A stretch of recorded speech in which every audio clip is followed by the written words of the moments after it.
Үйленген жігіттің әйеліне жазған хаты.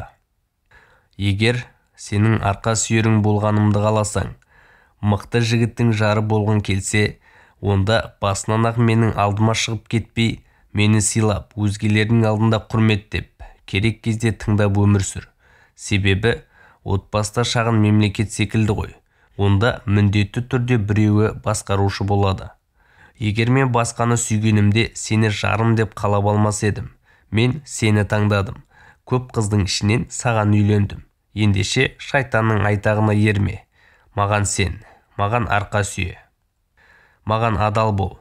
Әйел адам ер адамның намысы екенін ұмытпа. Арың таза болса, Құдай сені кез келген қиындықтан алып шығуға құдіретті екенін естен шығармағайсың.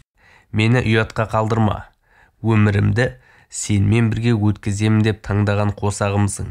Ендеше мен ұялатындай іс жасап, өзгелердің алдында абыройымды төкпе.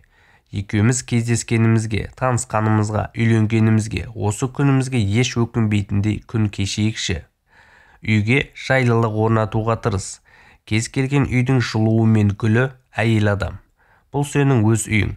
Ендеше өз үйіңді өгейсінбе. Екеуміз бірігіп көтерген шаңырақты дәл солай бірге ұстап тұруға, керегесін кеңейтіп, ішін нұрға толтыруға барымызды салайық. Мені алдама, арамыздағы сенімді жоғалтып алмауға тырысайық. Ер адам әйелінің еркелігін, кейбір ауыр мінездерін көтеруі мүмкін, алайда өтірікті кешіре алмайды. Осыны ұмытпа. Өз үйіңді тастап кетпе. Бағана айтқанымдай, сенің өз үйің осы.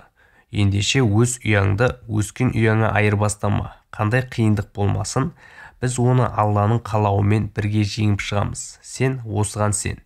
Осы айтқандарымды орындап, адал жар бола алсаң, мен де арқа сүйер азаматың ретінде қолымнан келгенше сені бақытты етуге барымды саламын. Сәлеммен, сенің күйеуің.